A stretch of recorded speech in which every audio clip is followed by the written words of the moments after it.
I'm particularly enjoying falling down the Nosferatu rabbit hole on TikTok because everybody is doing the Count Orlok voice. And there's I think it's a woman actually, she's now set up an account where she dresses up as Orlok every day, but she's doing like everyday things like cleaning her house, but with the full tash and fur hat and cape and all this sort of thing. So that's a little bit of light relief from the real world, essentially, where all of these middle-aged white men, it has to be said, are, putting the world to hell in a handcart. Yes, yeah, it's not good, is it? It really isn't. Good morning, Vietnam! I love the smell of napalm in the morning. You're gonna need a bigger boat. I feel the need for speed. Roads? And we're going, we don't need roads. Snakes. Why did it have to be snakes? I'm Spartacus! I'm Batman. I am the Father. Mary, we spent a bit of time just before Christmas running through our top 10s. They were all very good. Obviously, Thomas isn't with us today, but I will mention his list in passing as well. So, 2024 was a fairly interesting year in terms of movies. We obviously picked our top 10s towards the end of the year as well, just to reflect what we thought were the best films. And if you've listened to the Moviescramble podcast in any form over the last 12 months, you'll remember that pretty much every episode we've gone through, we've said, I think this might be in my top 10. I know. And that's why it did genuinely feel like Sophie's choice, actually cramming it all into a 10, because I could have easily done a top 20. We had a really good year for film, I think. I know that that's not the discourse online, actually, that some people think that 2024 was a pretty poor year for film, but I really struggled to pick just 10. Yeah, it was a reasonably decent year, I think. And I was surprised, though, because I thought it was going to be a bit of a it was going to be not a great year on the face of it. When we looked at it at the start of the year, I was thinking, no, there's not a hell of a lot out there, that is really going to excite me. And I think that's based on the fact that a lot of it was your, sequels, prequels, all the usual stuff. And it's kind of like you do kind of get a wee bit sick of all that. But I think we've managed to produce a decent list, to be perfectly honest, each of us. So what we're going to do is run through the lists from 10 to 1 and briefly chat about them, and where there's a wee bit of crossover, we'll talk about those as well, because obviously with any list it does happen. So, Mary, your number 10 was Four Little Adults. Yes, so that's the Finnish comedy, I think is the right way of putting it, sort of comedy drama about a middle-aged couple who are a vicar and a sort of aspiring politician, and they decide, because the husband, played by Errol Milanov, has had an affair, they decide to sort of open their marriage up to polyamory. And it almost feels sort of Shakespearean in the way that it is sort of like very polite and very middle class, but it's also really funny, but also about, I don't know, maybe kind of getting to know yourself properly as a middle-aged person. And I think that I really liked the performances, thought they were great. And also just like this notion of getting to know yourself again through different people, because obviously when you've been in a relationship for a long time, as this couple realize, you sort of fall into these particular patterns or whatever, and then it's like you hear how somebody else sees you or loves you and actually makes you appreciate yourself a bit more. So I thought it was really interesting. And yeah, I've watched a few sort of Finnish comedies and they're usually quite dry, whereas I felt this was more sort of in the mainstream. So yeah, a really good watch and definitely worth seeking out. I think it might be on BFI Player at the moment. Nice. My number 10 was The Room Next Door, which is Pedro Almodovar English language debut, his feature-length debut, because obviously he had a short film a couple of years ago, a 25-minute film with Tilda Swinton, who's also in this film. This is a film about assisted suicide. Two people reconnect after a number of years apart, and one of them is terminally ill, and she decides to end her life, euthanize herself using a cocktail of drugs, but she wants her friend to be with her in the room next door. And it's basically a series of conversations between these two women, talking about their lives, their hopes, their fears, and regrets more than anything else. And it's really, really nice. It's a great film. It's very, very easy to watch it.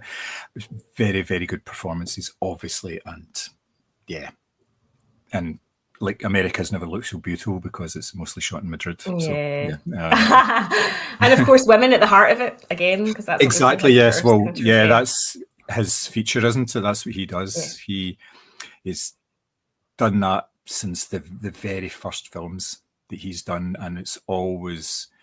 I think he's a bit of a mummy's boy, to be perfectly honest. I think that's where it comes from. The influence of his mother was really profound on him from an early age. So he's used that experience, and he's said that himself. He's always been surrounded by these strong, capable women, and yet when you see, well, especially like Spanish cinema at the time when he started, it wasn't like that at all. No, it wasn't being reflected. Very masculine, yes. Yes, yeah, and you can say that for the same pretty much everywhere else. So it's welcome that he is actually doing stuff in English language.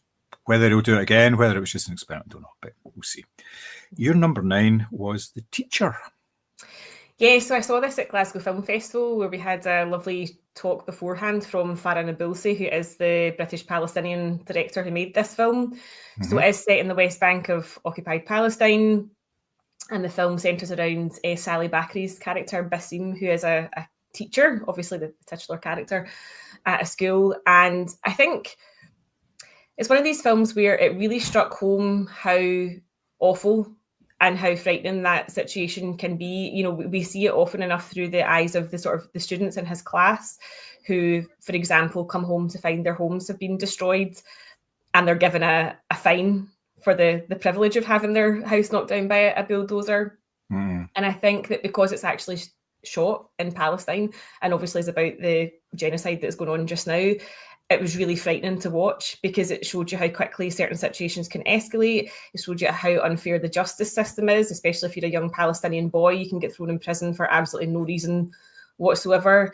And I think it really just hit a chord, really struck home. And Sally Bakri, who has worked with Farah Nabilsi on her Oscar-winning short Present, I think it's called, he is phenomenal in the lead role. His eyes are just some of the most expressive I've ever seen, and the pain that is written on that man's face is just unreal. Obviously, being Palestinian himself, it probably did feel really personal, but really devastating to watch, but absolutely worth seeking out if you can, because I think it's very important that while conflicts like that go on in our world, that we actually try and educate ourselves from the point of view of the people who are obviously living and working and, you know, acting within these oppressed communities. So yeah, and Farah Nabilsi obviously is very vocal on Instagram about the situation, so she's definitely worth seeking out her work as well. Yeah, it's good to see these points of view, because with news reports you find that you get saturated coverage or something for about 2 or 3 days, and by the end of it you're kind of desensitized in a way to it, which is a horrible thing to say, but I think it does happen. People tend to say, I've seen that, just switch that off, you know. I can only take so much tragedy, etc., etc. Yes. That's the way it goes. So yes, having this point of view where it's dealt with more around the people and what happens to them, because that doesn't get followed up an awful lot in real life either. So yeah, that's a cracking one. My number 9 is Love Lies Bleeding, the neo-noir, grungy, bodybuilding drama. Sweaty, thriller. mullety. Mullety, yes. Set in the 80s around a gym where this woman rolls into town, and basically by arriving in town she pretty much causes havoc and brings out old rivalries and tensions, and it all kind of comes to a head from that. And it's just a fantastic movie. It's really, really good. We discussed it earlier in the year on the podcast and both loved it. Yeah, there's not much more really I can say about it. It's really, really good, that one. On to number 8, where it's the horror special coming into town. Yours was Longlegs. Yeah, I mean, there was no way this was not making its way into my top 10. I still think about it. I still think about some of the shots. Like, I still have that moment where Lee Harker's on the phone and you're focused on the sort of glow from the stairs behind her because you're not sure if something's going to happen or not. And of course, you've got Nick Cage just being his absolute batshit best, you know, buried under prosthetics, right enough, but still just giving a performance that is so essentially Nick Cage that it's easy to translate. I just think it was a great premise, really well executed, and yeah, big fan of Oz Perkins' work, so excited to see what else he has to offer, hopefully maybe this year. He's doing a Stephen King adaptation. Is it The That's his Monkey? next one. Yes, it is. Yes, yeah. So I think that was announced just when Longlegs came out. So that'll be a good one as well. So excited for that. Yeah, that'll be excellent. My number 8 was Abigail. It was taken as it was almost a loose remake of Dracula's Daughter, I think it was, which was an old Universal style horror film, but it's obviously been slightly changed where pretty little ballerina Abigail is not all she seems, and it's a bit of a haunted house sort of story as well, because they're all basically there's 6 bad people in a house and they're locked in it with this horrible little monster in more ways than one. It has the most blood of any film this year and possibly for a number of years, and it's just great sort of over the top performances as well. It's a really, really good movie. It's just one of these ones you think, yep, I could watch that again and again and again. And you and Simmy have really sold it to me. I'm willing to seek it out because I feel like you two have had lots of fun with it. I'm not sure if it's on a streaming service yet, but it won't be too far away. I think Longlegs is just about on as well. I think I saw adverts for it. It might have been in Amazon. Exciting. So that'll be good as well. So your number 7 is Anora. Yeah, I kind of struggled where to place this on the list because I did really enjoy it, but there was just so many films to cram into the top 10 that she's ended up sitting at number 7. So obviously we chatted about this in the podcast. You know, Mikey Madison is absolutely phenomenal in this. We got a Take That Club remix, which I will forever be grateful for. And yeah, I love the slapstick nature of it, the sort of drama side of things, and just all the performances are just fantastic. And I think whilst now obviously the Demi Moore has won the Golden Globe, and that might replicate itself at the Oscars, I do think that Mikey Madison still has a very, very strong chance, obviously at the biggest awards day of the year, to skip the prize. So it'd be interesting to watch how this pans out. Yeah. I listened to an interview with Sean Baker the other day there, and he was talking about the Take That song. Apparently they had another song in there and they'd actually edited it around this other song, and it was like a banger, and it said it was like a really big song by a big artist, but then they couldn't get permission to use the song, so they had to start scratching about for another song with like lyrics and a title round about the greatest day, because it's all really about this, you know, Anora's having, like, her whole life is changing on this day, so it's like, this is the greatest day of your life and all that. They basically scrolled through Spotify trying to find something, and they found, obviously, the Take That song, because Take That were not big in America. I think they're definitely not. No, yeah. They'd one big hit in America, and that was it. But this song obviously has been a hit everywhere. And when they actually put it into the edit that they had, it fitted really, really well. There was like a couple of minor changes that they had to make, and then that was it. It was just like, yep, we're going with that.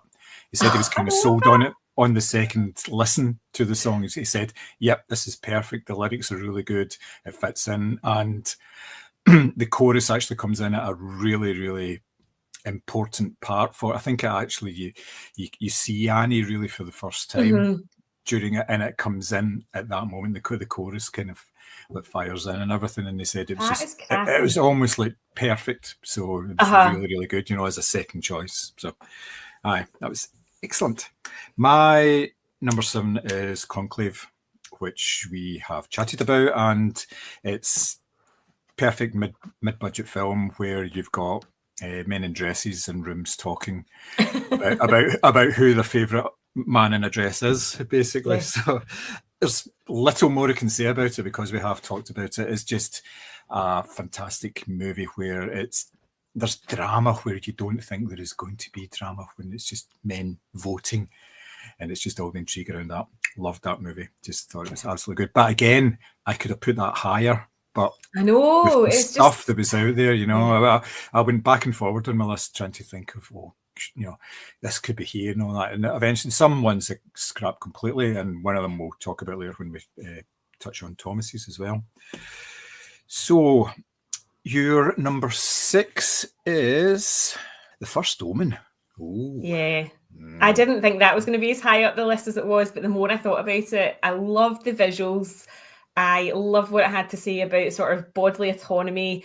And as much as I am the first one to rant about prequels, sequels, and universe building, I thought this was flawless.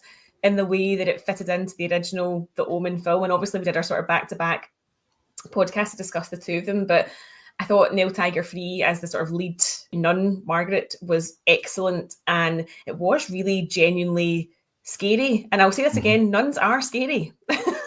Oh God, and this is yeah. definitely the perfect example of that. And I know that it came out at the same time as Immaculate, and for me this absolutely blows Immaculate out of the water in terms of visuals and sort of the sense of dread that created. Yeah, it's a really, really good film. When I was 8 or 9 years old, primary 5 in school, we had an exchange program going with American schools, and for the P5 year we had a nun as our teacher, Sister Bernadette, who came over from Philadelphia and taught us for a year, and she was lovely, she was sweet, she played the guitar, but there was always that sinister undertone. You always got that, no matter how sweet she was, you were kind of thinking evil lurks in she there could probably somewhere. kick the shit out you.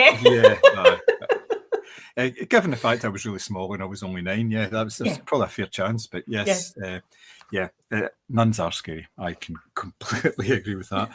On the whole body autonomy thing, I chose Alien Romulus as well for my number 6.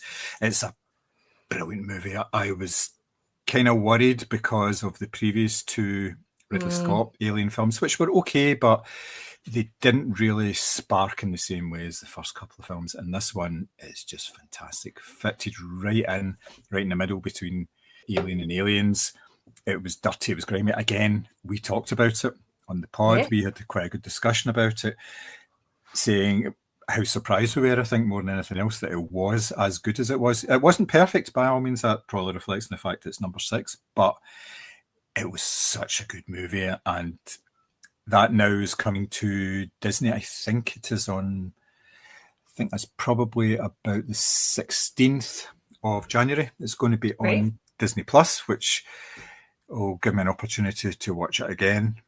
And I'll be scared all over again by zero-G aliens and things like that. Yeah. Things fluttering past your feet, that sort of feeling, Yes.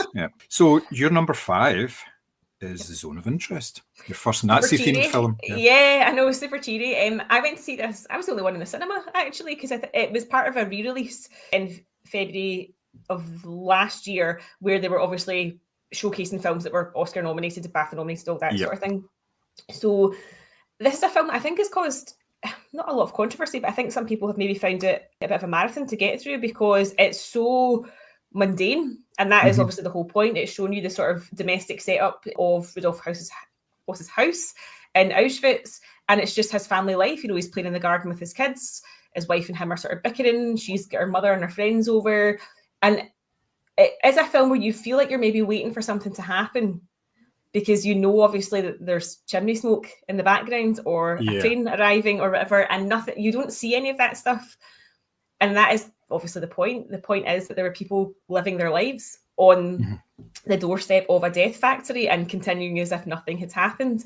So this obviously did really well in award season last year, and I was so struck by it. I thought it was an incredible sort of premise, and I loved the setup as well. Obviously, they kind of filmed it almost documentary style. There was just cameras everywhere, and the actors went about their roles essentially. And something really different, but probably quite challenging to watch as well, because you do know what's happening in the background. So an interesting one. Yeah, I haven't seen it yet, but it's on my list to watch it, so I will definitely give it a watch now. But yes, I can imagine it would be difficult for people to get through it, given the mundanity of the situation, where like all the drama and horror is off camera. Yeah. Yes, very good choice. My number 5 was Late Night with the Devil. Again, another one we covered on the pod. Yeah. It's a fantastic movie. It takes the sort of found footage style, but it does something very different, because it's not shaky handheld cameras. It's like a TV setup, and it's a TV presenter who, with falling ratings on the show and the risk of getting cancelled, comes up with the idea of a Halloween special where he brings in various people to talk about spooky things, except one of the guests he actually brings in is possessed, which, hey ho, you know. Yeah. And it's done really, really well, and it's done in the same way that you would see the TV program, because there are live, I say live loosely, live moments where they're actually doing interviews, and then they cut for adverts, and it's the bits in between the adverts which are shot in black and white, and it actually gives you a bit more flavour of the people that are actually involved, the sort of the real people, rather than the TV personalities that you see on screen, like sort of the band leader and all this sort of stuff. And it just works so well, and it's such a creepy film, and just fantastic performances on such a low budget film. And quite rightly, it got like a lot of plaudits during the year, and it made a number of end of year lists as well, which is good as well, which can't complain. So more power to them, I think. Yeah, that was part of the sort of summer horror scene that was going on, and I completely agree. I mean, David Dastmalchian is just a different level in that film. He is so good, because, as you say, you get to see him swap between the sort of charming TV personality and the panic of somebody who's probably about to lose their show. So yeah, so good. Yeah, and possibly lose their mind as well at the same time. Yes, so yeah, just that as well. Yeah, just that small matter. Your number 4 is The Home Game. Oh, I've been to see this so many times. I love it. There's something about this film that really made me fall in love with actually going to the cinema again, because the premise of it is basically there's this tiny little football team in Iceland called Reynar FC, who they do have a home ground, but they haven't played on it for 20 years. And the last time they played a game in general, they get beat 10-0. So they're not a very good team. And they sort of bring the gang back together, and they scramble towards pulling together a team, some jerseys, making sure their pitch isn't completely frozen over, because it is Iceland after all, and they draw a home game. But when I was in the cinema, so this was part of Glasgow Film Festival initially, then it had a sort of limited run at the GFT. When I was in the cinema watching this, I was surrounded by people for starters, which was really nice because the cinema was full. But when you're actually watching the football game at the end, there was people like clapping or getting off their seats or like shouting yes when people scored, and it felt like a totally immersive experience, and I don't think you get that really often with cinema. And it's just a lovely underdog story, and it won the audience award at the Glasgow Film Festival as well. So really, really hoping this gets some sort of release either on streaming platforms or even in cinemas, because it's such an uplifting watch. And yeah, being in a cinema surrounded by, and obviously Glasgow's quite a big football city, so being surrounded by other football fans, and there's no division and there's no nastiness, you're just cheering for a team. It was lovely. Yeah, sounds like the type of film that we'd find a home on Mubi or BFI. More than anything else, I think. Yeah, but yeah, sounds good. My number 4 is Anora, which we have previously chatted about. So we'll move on to your number 3, which is the Voerdelak. Yes, currently streaming on. Yes. Absolutely. Streaming on Amazon Prime, so please seek this out. This was such a shock to the system. It actually had walkouts at Glasgow Film Festival because it is a vampire film where the vampire is a puppet. Please do not let that put you off. It was so unnerving, so scary. So it's set like way back during sort of like the French sort of courts. So you have a courtesan who's lost in the woods in Eastern Europe, and he comes across this family called the Gorshas, and he is sort of sucked into their weird way of life, and he has dinner with them, and their grandfather returns home, and you can kind of see him looking at the rest of the family going, am I the only one that is aware that this gentleman is a puppet? But the grandfather is a Voerdelak, which is a vampire who can only prey on the people that they love. So obviously his family are, his dinner, basically. Very freaky, shot in 16mm, sort of grainy, kind of almost feeling like found footage-y type of thing. Odd, but I absolutely adored it. And I get that it's not going to be for everyone, but there's a sort of necrophiliac scene and lots of slurping sounds that you wonder, did Eggers see this before he made Nosferatu? Nice. My number 3 is Dune Part 2, which is pretty much at the same sort of standard as Dune Part 1. It's the continuing space adventures of Paul Atreides, which is... That should have been the tagline. I know. It's just a fantastically realised version of the Dune story, and the fact that they split it into 2 and it's pretty much about 5.5 hours in total takes nothing away from it. It's just a fantastic movie, sort of sweeping landscapes, deserts, and then you've got like sort of the whole political elements of it as well. It's just, I don't need to obviously go over the story or anything because it's obviously been well told, but it was a really, really good entry. It didn't diminish anyway from part one, and it was really weird as well because usually with a part two to a story you get a wee recap and things like that, but there's very little at the start of this one. There's like 30 seconds of the Emperor's daughter mentioning something, and it's just like one thing or something, and you're kind of saying it was 2.5 hours of stuff. Yeah. So, and because it was 2 years ago, basically you did have to watch the first part of it again in order to get from the second part. The film is currently streaming on Sky Cinema and Sky On Demand, I think. So, but I would assume that it will find a home on a streaming platform as part of a subscription soon. Anyway, your number two, from pretty much the first or second day of last year, is The Holdovers. Yeah, I definitely think this is going to be a future Christmas classic. So obviously this is the Paul Giamatti, Dominic Sessa film where it's students that have to hold over in a boarding school over Christmas. Davine Joy Randolph obviously won a lot of Best Supporting Actress awards for her performance in this as well.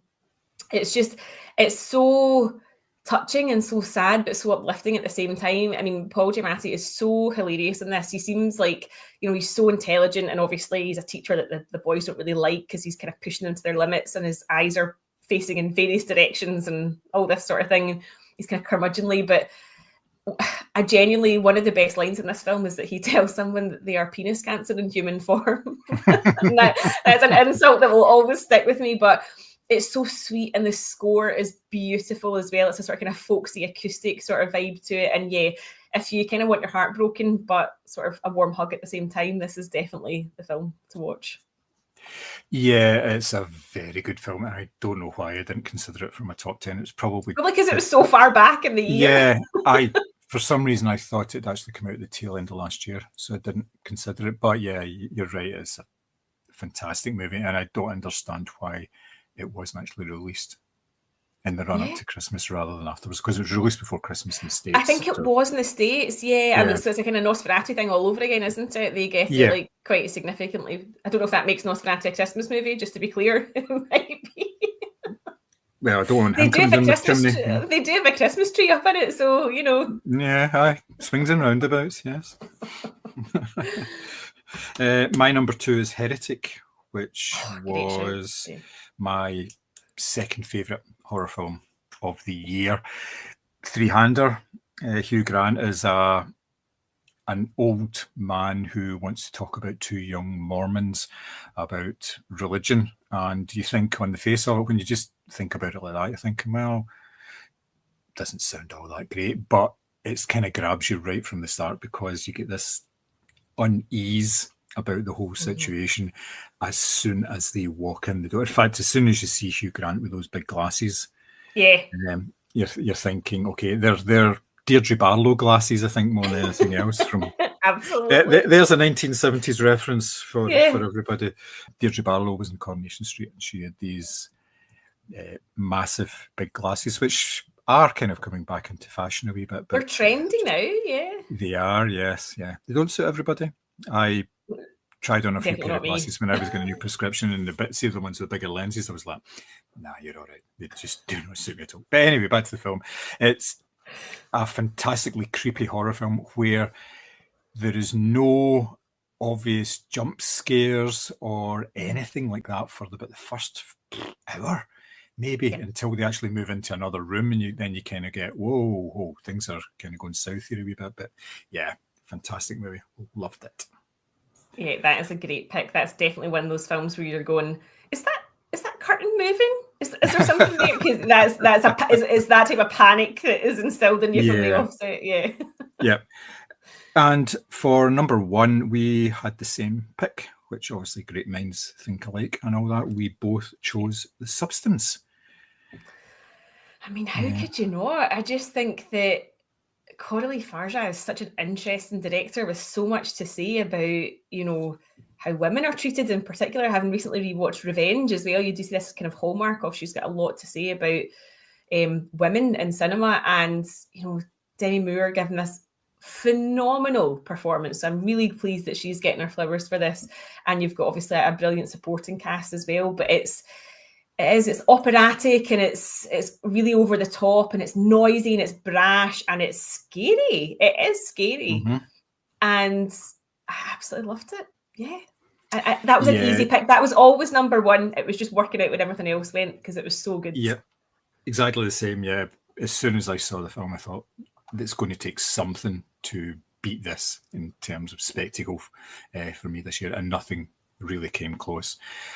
It was the birthing scene that really got me, because I mean, there's body horror, and then there's a fully grown adult crawling out of your back horror, which, yeah. And then stapling it back together with the biggest staples you've ever seen in your life. Yes. Yeah. So, yes, it was a very, very interesting film. And I'm like you, I'm really glad that the film is actually getting the recognition it's getting based on the fact it's a horror film. And the performances, which we've talked about on a number of occasions, about performances in horror films that are more than just your standard schlocky, screaming and running away. Exactly, yeah. It's much more nuanced than that for so many different performances, especially, I mean, in all of the horror films that we've mentioned here, it's all down to the performances rather than the actual horror in most cases that stands out more than anything else, like Abigail, the wee girl who was in Matilda, for fuck's sake. Oh, you're joking! So she's gone from being like the sweetest wee thing. Yeah. Oh my God, that's brilliant. That is brilliant. It puts Matilda in a whole new light as well. You're kind of thinking, was she actually evil? That's why her parents was she the villain? Yeah.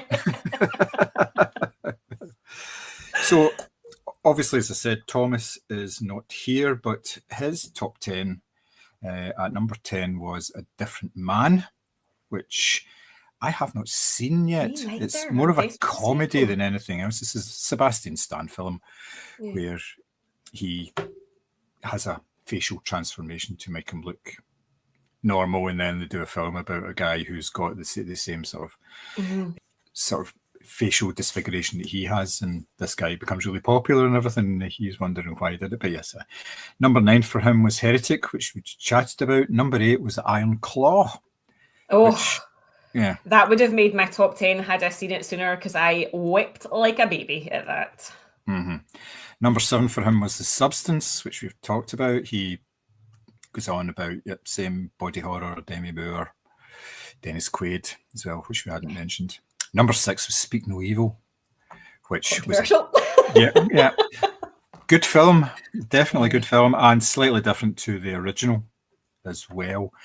And enjoy isn't quite the kind of thing you really want to see, Number 5 for him was Cuckoo, which I have not seen, so I can't really comment on it.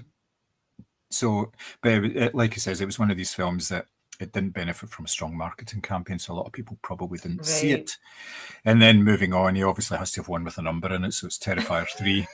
Of course. Yeah, which has been this phenomena. The Terrifier films have just grown and grown over the last few years, which is just absolutely crazy. It's looking as if it's going to become one of the sort of horror Halloween type staple films. Oh yeah, because definitely. I think these are the type of films that they can churn out.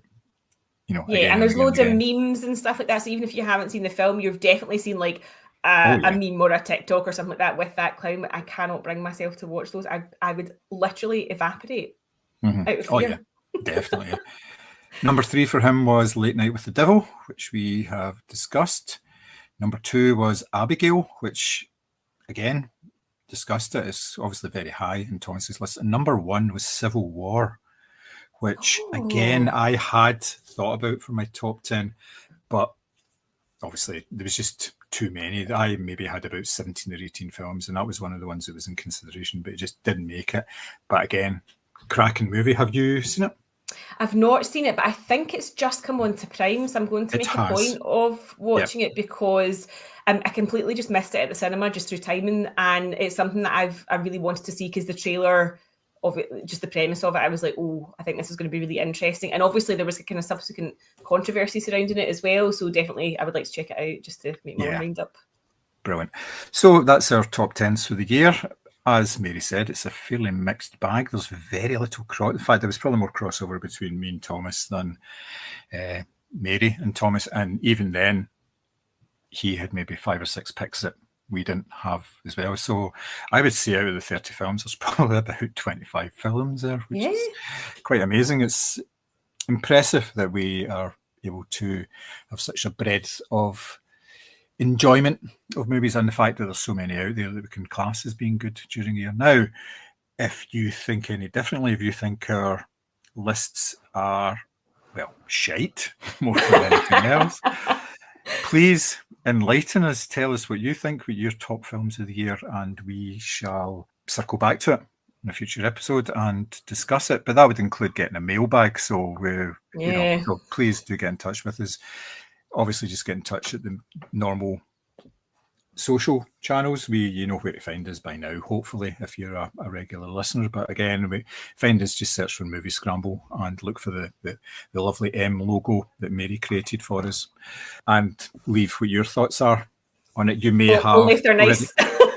You may have published a list on your own anyway, as Mr. Mary had done at the start of December, which again, cracking list. He was also kicking himself that we hadn't seen Iron Claw and the Superman Christopher Reeve documentary before he made his list, because the two of us were sitting basically greeting for all of Christmas watching these films because they were so strangely emotional. So deck the halls and all that. Not each other. Oh man, I'm going to see William Tell tomorrow. I'm so jealous. Clay's bang in period costume. Wow. And then Emmanuel is the second film as well. What's that? It's a remake of Emmanuel from the 1970s. Really? Yes. Who's in that? Nobody particularly famous, I don't think. Right, okay. And how was your press day last week with like Maria and the it was really good. Jesse Eisenberg film and all that? Because they're all obviously a lot of buzz around them. Yeah, they're all really good. The Jesse Eisenberg film is really, really good, considering he directed it as well. So and obviously second sort of lead in it. Yeah, he was excellent and really good. The Bob Dylan one was more of a straightforward biography, complete unknown, but the performances in that were excellent, and the fact that we Timothy had Missouri creme brulee, as I keep calling him. Yeah, he did all his guitar playing and he did all his singing himself. Wow. Okay, so it was all kind of live on screen and everything. So that was very Bob good. Bob Dylan's got such a distinct voice. It's not easy copycat. Wow, that's interesting. Yeah, no, he did really well with that. And then in the afternoon, what do you see? Baby Girl, which is just completely fucking nuts. It's just I am uncomfortable about this for a few, because I just think that if the genders were swapped, this would not be an acceptable film. So I'm not sure how I feel about it, if I'm being completely honest. I know that everyone's like making a big deal about it, and Nicole Kidman and Harris Dickinson obviously are sort of red carpet darlings, but there's something about it really gives me the ick. Yeah, it's an uncomfortable watch. I would recommend watching it though, because it's a good film. It's a very well made film, and it's designed to make you feel uncomfortable right from the very start. And I won't spoil anything, but if you reverse the roles in this and some of the things that Harris Dickinson does, you would be like, "Okay, right." So if that was So anyway, I will just leave that there. Maria was fantastic. That was really, that was. Because I think she's singing as well, isn't she? She is, yes. Based on the last 7 days of her life, where she's trying to re-find her voice, and she's living with her staff in this big Parisian apartment, and it looks back on her career, but there's not there is some singing in it, but there's not like lots and lots of it. And apparently, yes, she does her own singing, and she's very, very good. She comes across opera, really well. It's not like it's an easy thing to just pick up. Yeah, it's the kind of thing you have to train for years to perfect, but she had the chops to do it. And Wow. it's really well made. Like Mhm. there's 3 different distinct styles of camera work in the film. There's sort of the standard, nice, glossy, what you'd expect from modern film. But then when she's looking back at her past career, that's in kind of grainier Mhm. colour. But anything to do with Aristotle Onassis is all in black and white, and it's gorgeous black and white stuff as well. Ooh. And there's some really nice retouches. Obviously, opera is there for the dramatic, Mhm. you know. And I don't know if you've ever heard the overture to La Traviata. I would know if I heard it. Oh yeah, you would do. La Traviata is where this wealthy French woman has just recovered from TB, and she's reintroducing herself back into the Paris society. But at the end of the first act, she has a cough again, and you're going, "Yep, okay, yep." So in the overture, it's all very nice. It's kind of sweeping, and there's lovely strings. But then it hits this minor note that implies, Yes. something Blood on your really tissue, going, yeah. And in the film, that music is on in the background when she meets Aristotle Onassis, and when he says, "Hello, my name is Aristotle Onassis," it hits this minor note, which was just cracking. It was just very, and I was going, I know what that means. I know what that means. That's a gorgeous touch, though. That's like that's because Pablo Larraín, his films are like, obviously he's done, what is it, Jackie and Spencer. So obviously he loves a bit of a flair for the dramatic, and that sort of fits into that really, really nicely. Yeah, definitely. Yeah. Have you seen The Brutalist? Yes. No, I have not. That is the 20th of January press day. Right. So that'll be... Because that's 3.5 hours, isn't it? It's got permission. I know. I've never heard of. So it'll be interesting to see how that does box office wise, just because I think a lot of people are going to hear 3.5 hours and go, fuck that. And a lot of cinemas are going to go 3.5 hours. That could be 2 other films. That could be 2 films that we could show in that sort of time. Yeah, that's a bit of a commitment, I think. But yeah, I'm going to see that a week on Monday, as well as Saturday night. And is that the SNL one? Yeah, and the Luther Vandross biography, Luther Never Too Much, which I know did not know that was a thing. No, I didn't know anything about it. I had to look it up because I thought it was Luther the TV show, because there was a Luther film like a year or so ago on Netflix, and I thought, oh, maybe there's a new one, but no, it's Luther Vandross. But obviously he's got, and he's obviously had this wonderful career because he sang like backing vocals for David Bowie in the Young Americans album. So it's, you know, it's a fascinating guy. Yeah, and his obviously had issues with his weight because he got really fat and then really skinny and then really fat again and all that. So I'm sure they'll go into all that as well. But that's... The more horror I watch, the more I'm sort of seeking it out. I can't do Terrifier because that's a line that I'm not willing to cross. Yeah, that's fair enough.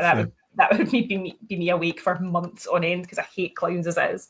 So although I did watch behind the scenes, I was laughing. I watched behind the scenes footage of it, and it's Bill Skarsgård obviously cutting about in his own clothes, but with the head on and the hair, and all the wee kids are interacting with him, and he's making sure that they're okay and they're not too scared around him and stuff like that. And then there was another clip of him and Nicholas Hoult talking about behind the scenes of Nosferatu.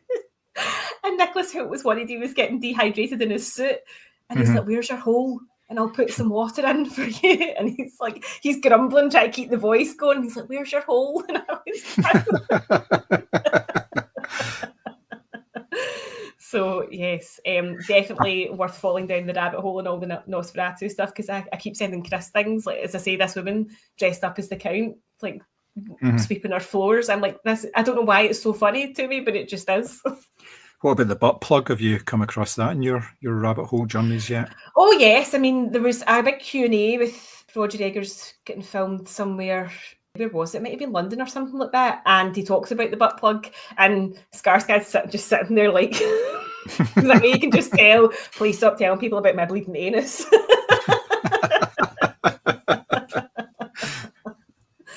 I just think, how did that that just fascinates me as well, because I'm like, how did that conversation go? Like, Bill, we're just going to I know it's a prosthetic, but we are going to have to put a cork in your bum, just the bleeding's a bit too much. Yeah. Yeah.